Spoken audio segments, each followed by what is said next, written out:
Radio TT 365, the best biking station in the world.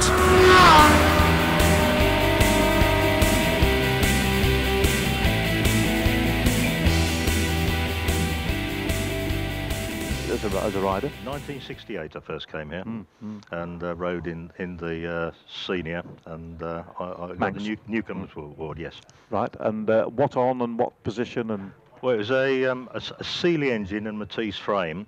It was going to be a pushrod matchless scrambles engine and a Norton frame, and I'd ridden it earlier in the year at Mallory Park and got a 6th place, and the handling had been rather lurid, as was termed, around the devil's elbow at Mallory, because I had a damper rod break in my forks. And my father was there, and he said, "You can race that in the Isle of Man?"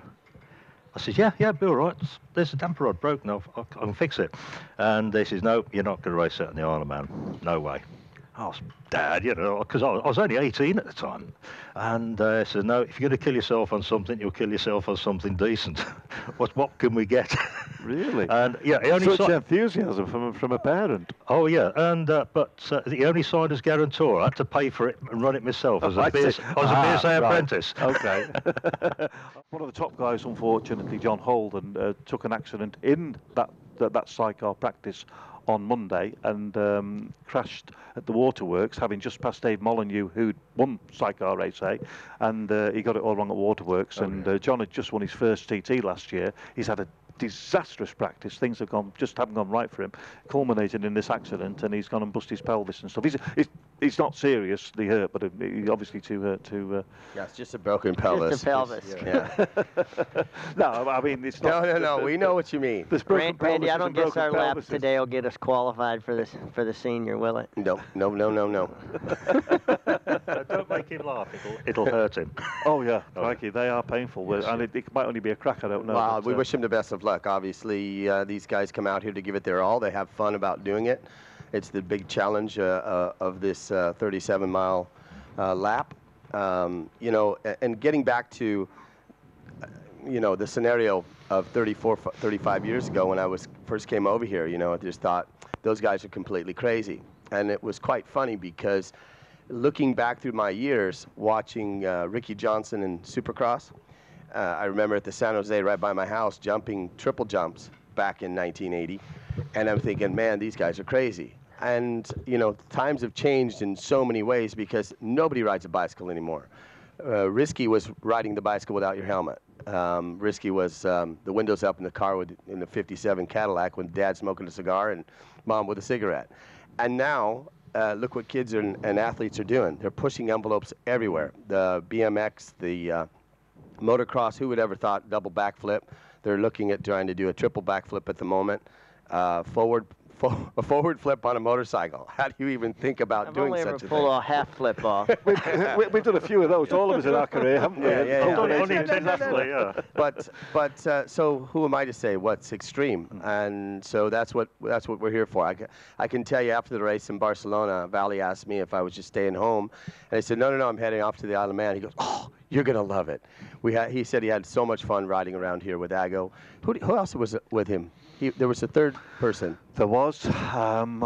Doesn't matter. Anyway, he said someone will tell us. Ago, he says it was really fun to learn the history about it and to have someone such as a great champion as Giacomo have him follow him around. So, since I was never a champion, I'll just have to follow Kevin this morning. You were tantalisingly close, though, Randy. Blind, leading the blind. Well, as I said, illustrious company here this morning, and we've got Randy and Kevin as well, so it's pretty good, eh? Yeah, I think we got them warmed up last night. We had a nice meal together last night, so that started the atmosphere and started things rolling. So I was trying to get Randy out of bed at 6 this morning, but he was having none of it. I knew what the weather forecast was going to be, and I'm not going to be able to see the top of the mountain anyway, so it's better blind. No, it's great to be here. We flew in yesterday, and you know, want to know more about what the TT's about. Obviously, we watch it on television, the nightly program on ITV4, and I can tell you that a lot of the guys in the Grand Prix, which we just had in Barcelona over the weekend, we're watching always the nightly report from the day. Yeah. And how is it received in the GB paddock these days? Well, you can imagine the array of different things. Obviously, these guys are riding motorcycles to the extreme on a very extreme circuit, the mountain road, through towns, everything. But, you know, it brings me back a long time ago, 34 years ago, in 1979, when I began racing in the World Championship. You know, I was at Spa-Francorchamps. It was the first year of the short track, but it was still quite long. I raced in Finland, which was a complete street circuit through trees and railroad crossings and roundabouts.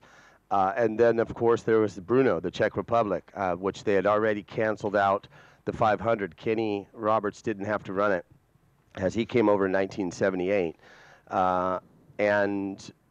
It was, I believe, 7 or 8 miles long, but the same thing, right? You know, it's the first time I drove out of a pit lane and was watching people eat breakfast out their balconies. So I was accustomed to it, but I even have to go back a lot farther than that. 1974, I raced in New Zealand in the Marlborough Series, through cemeteries, across railroad tracks, and so on. So I'm accustomed to it. The difference is, obviously, the fighting that we did to raise awareness for safety in Grand Prix was imperative throughout the 80s and to make the tracks, because the bikes were getting faster and faster and so on. So that separation and maybe my views back then of the TT were a lot different. Mm-hmm. And Kevin, you've been on quite a few road races. I mean, Macau Grand Prix, for instance, and stuff like that. But of course, the Isle of Man was never part of your remit because it wasn't a never was a World Championship event. So no, we never had to come to fight for points here. So being a spectator, and you know, I think over the year just garnered more and more respect for these guys. I thought in the beginning, you know, why would I want to go see something that's that crazy? And meeting some of the guys, meeting some of the competitors, and realizing a little bit more about what the TT is all about and how much history there is here. It's obviously a really special place. Manx Radio TT 365, the best biking station in the world.